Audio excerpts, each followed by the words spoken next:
Hi, everybody. So in this video, we're going to be talking about another pop genre that comes about shortly after the minstrel period.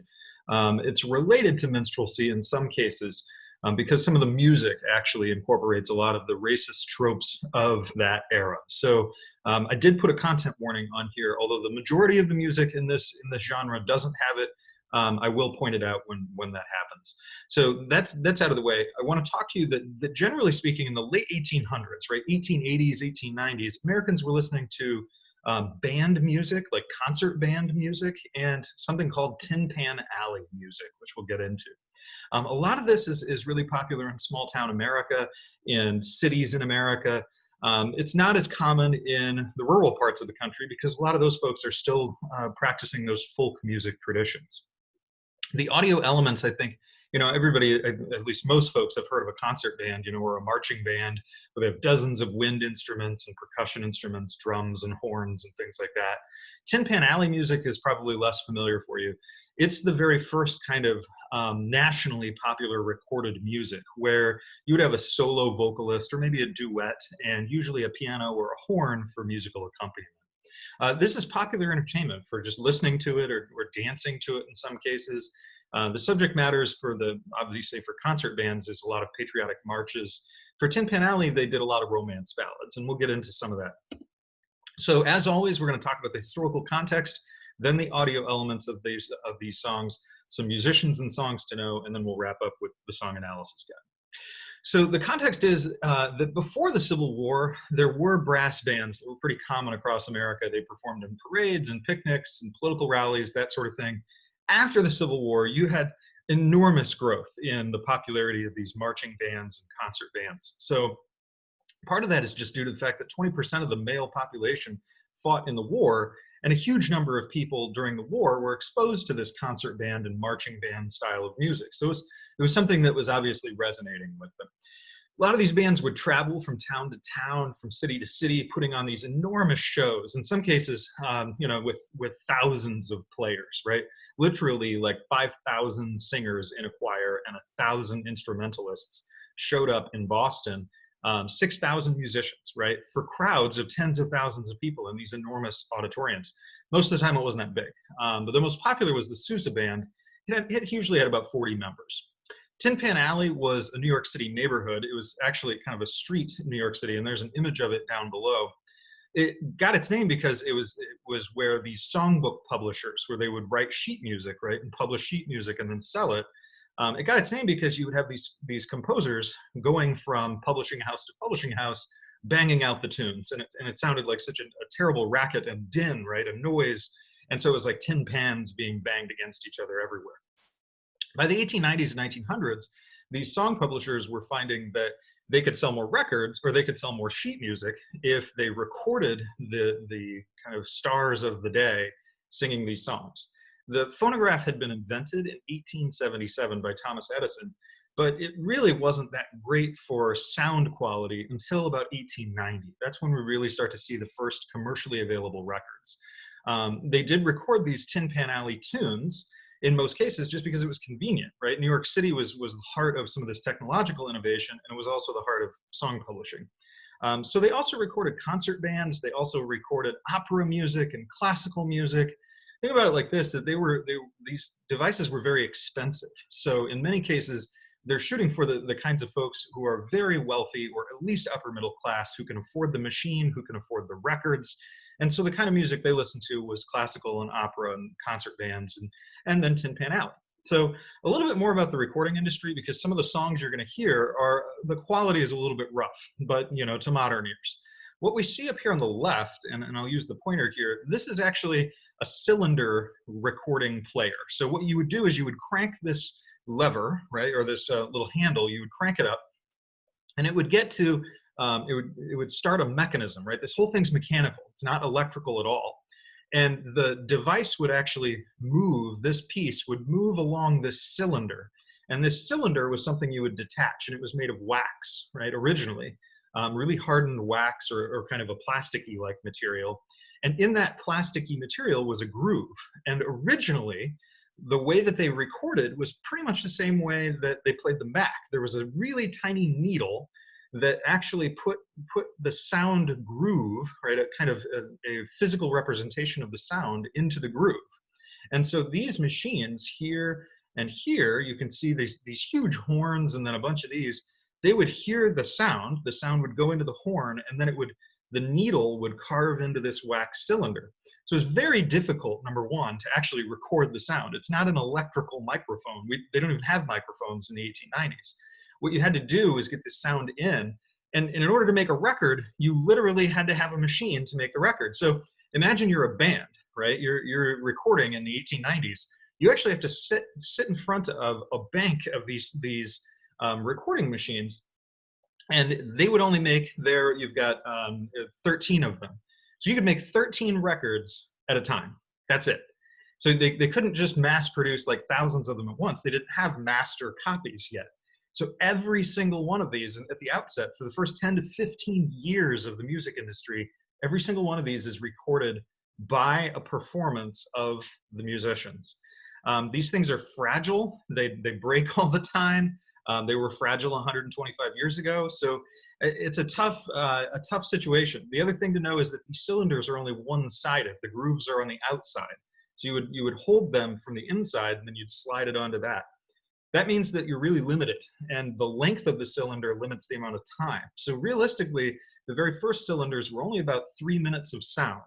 And a lot of songs, right, are longer than 3 minutes. And in fact, you'd have to say, here's what the song is, even, because at the very beginning, they didn't even print the names on the outside of the cylinder. They didn't have a way to do that.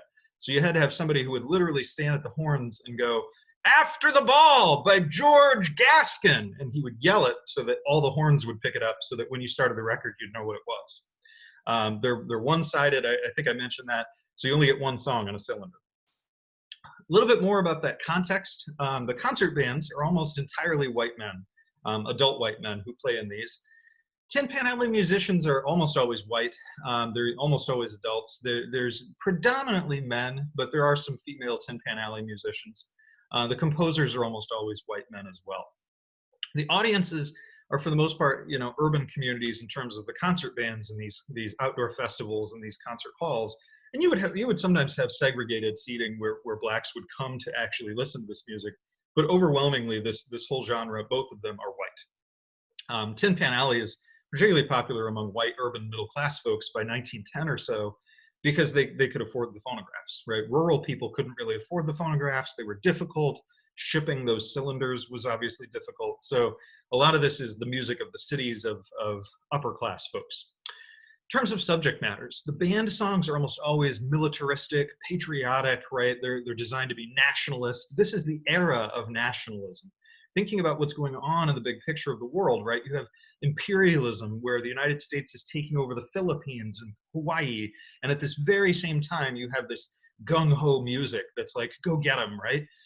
The Tin Pan Alley songs usually fell into some other categories. You had romance ballads, which were kind of an extension of that long folk tradition in American history. You had novelty songs, which were kind of comedic songs almost. A lot of times they're supposed to be funny. Some of them are racist, and so that's where that content warning comes in, because they'll pull tropes from the minstrel music. And sometimes the Tin Pan Alley singers would even wear the blackface, right? So that tradition continues. They would have ragtime dance songs, which we'll get into that in a future genre, and they had show songs for theaters. And we'll get into that one later as well. By far and away, the most famous Tin Pan Alley composer, and I would be remiss if I didn't tell you about him, is this guy, Irving Berlin. Irving Berlin, and this is another photo of him during his really successful period. He was born in the 1880s. He lived to be 101, so he died in the 1980s. He became one of the most important figures in American music history. He was born in Russia as a Jew. He moved to the United States as a young kid with his family, dirt poor on the Lower East Side in a tenement in New York City. And within just a few years, he was writing music that literally became the fabric of America. The most common tunes that a lot of folks can think of, these standards like White Christmas, God Bless America, Annie Get Your Gun, Putting on the Ritz, Cheek to Cheek, there's a ton of them, Blue Skies. He is so fundamental to, and there's a list there, there's no business like show business. He's so fundamental to kind of the background noise of American music that you've just got to know him. Your fun fact about him, is that when he was obviously dirt poor, right? This guy was, and he was rags to riches story.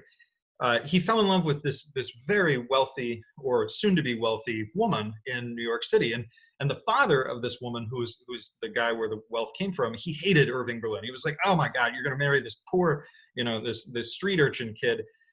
And he did everything that he could to keep the woman apart. So he actually took her to Europe, and he separated the two and all of this. And Irving Berlin wrote a series of songs for her that became these extraordinarily well-known songs, and they ended up actually getting married, and they stayed together for the rest of their lives. It's a true romantic story. Second fun fact, and then I promise I'll move on, about Irving Berlin, is that he actually couldn't really read music very well. He just hummed the tunes, and then he would come up with the lyrics for them. So he wasn't formally musically trained. He just had this ability to come up with these extremely catchy songs. So he's a pretty cool guy, and we'll obviously hear several of his songs. In terms of audio elements for these songs, the vocals and instruments for concert bands, usually we're talking about 40 players. You've got wind for the most part, and percussion. So when we say wind instruments, we're talking about both woodwinds, right? And we're talking about kind of the brass instruments, and we're talking about flutes and oboes and tubas, and I've got a couple pictures here, a trumpet, a cornet, which is similar to a trumpet. You have trombones. They didn't usually march, even though they played songs called marches. So that is another kind of thing to think about. Usually they'd be stationary and playing. And it led to, and I'll just say this, it led to this huge explosion in popularity of marching bands. That's part of the reason why high schools have marching bands. Tin Pan Alley songs were usually a solo or duet vocalist with maybe a piano or a horn. And that was actually because it was really hard to get certain instruments to record correctly. Drums, for example, would just totally overwhelm the entire horn. So the horn that was recording, if you had a drummer in the room, it would just blast out the whole sound. So you couldn't have drums in these early recordings. So it was really hard to have that kind of sound that many people would be normal, that they would hear normally. So pianos and horns were really pretty common, and only one, maybe two, if that. They would do some classical music, but it was usually violins and things, and you'd have to keep the loud people way in the back. The timbre of the music, band music is usually bright and clear and strident because you're going off to war, or at least you're celebrating that. Tin Pan Alley songs, the singers, the timbre you're going to notice is very exaggerated. That's because they almost had to shout to be heard correctly in the horn. Some of the singers were extremely good at it. So there's a singer named Billy Murray who had this really clear voice that you could hear very clearly on the recordings. And there were some people who you couldn't barely understand at all. So some singers had to practice this very exaggerated shouting-like sound when they recorded. The tempo, obviously up-tempo for a lot of the marches. It's patriotic. It's, shoot off some fireworks. Tin Pan Alley, a lot of it is waltzes. They're designed for dancing, or at least they're designed for thinking about dancing. And in many cases, they actually have to speed them up. So the recordings, compared to the sheet music, the recordings are way faster, and sometimes they'll cut verses out as well.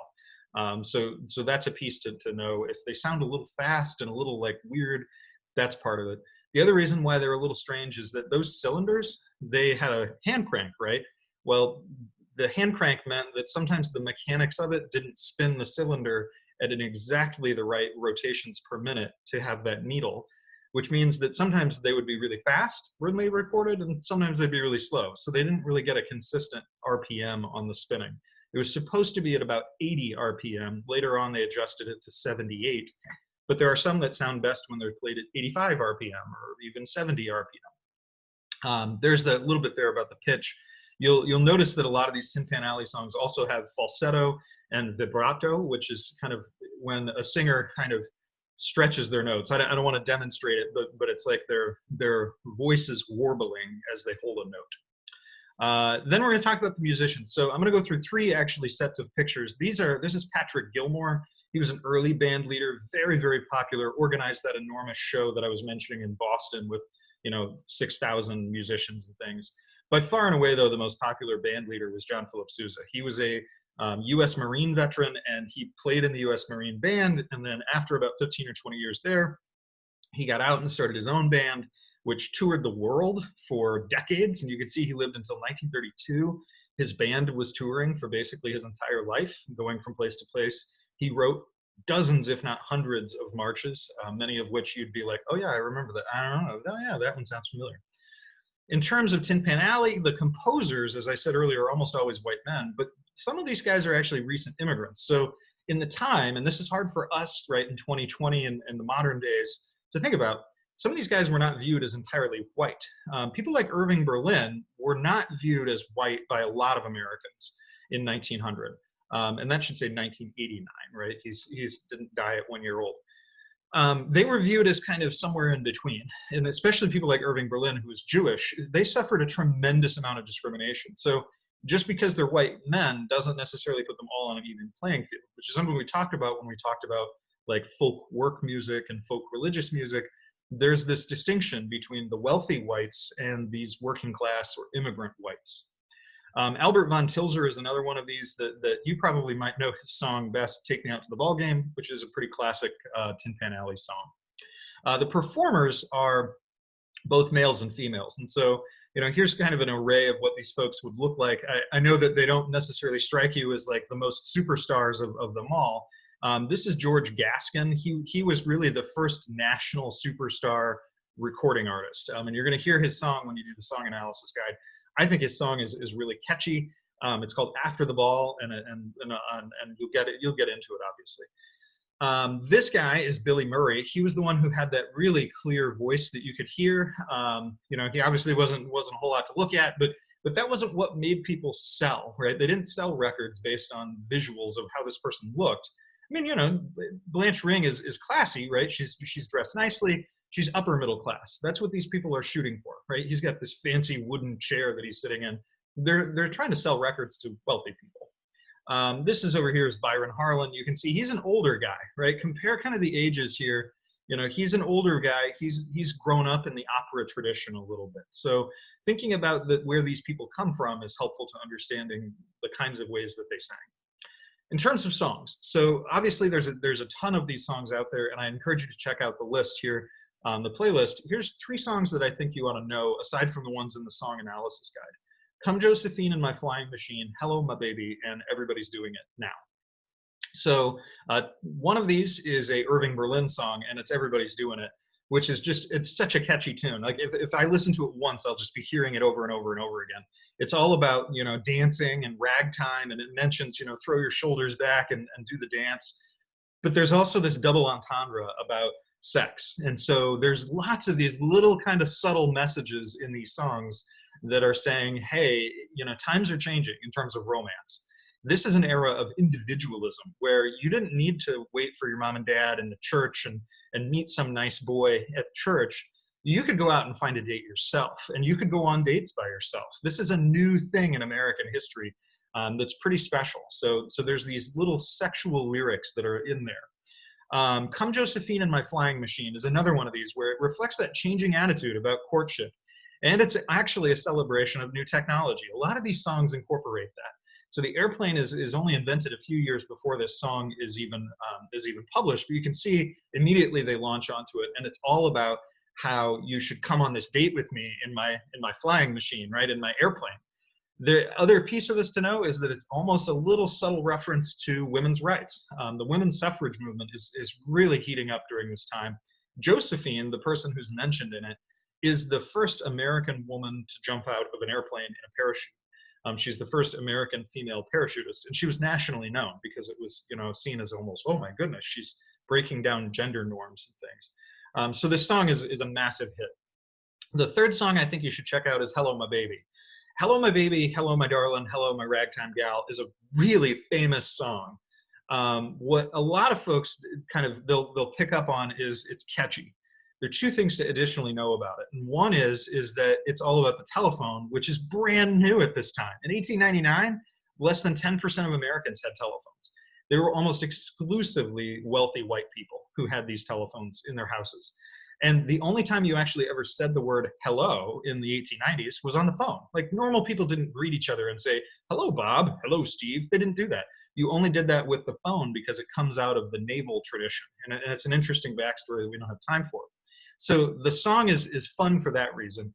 The novelty piece is like, you're dating somebody over the telephone, and this is so new. Oh my goodness, you're calling me on the phone? Woo! The second part is not so fun. The song comes directly out of the minstrel tradition. If you listen to Arthur Collins, the way he sings it, he's singing in an exaggerated black dialect. And you can see there with the original sheet music that the song is supposed to be done in blackface. And the joke, right, is that black people couldn't afford phones. So, oh my goodness, it's a double level of fun. You know, haha, hello, my baby. And it's as if a black person is singing to another black person. And of course, black people are too poor to have phones.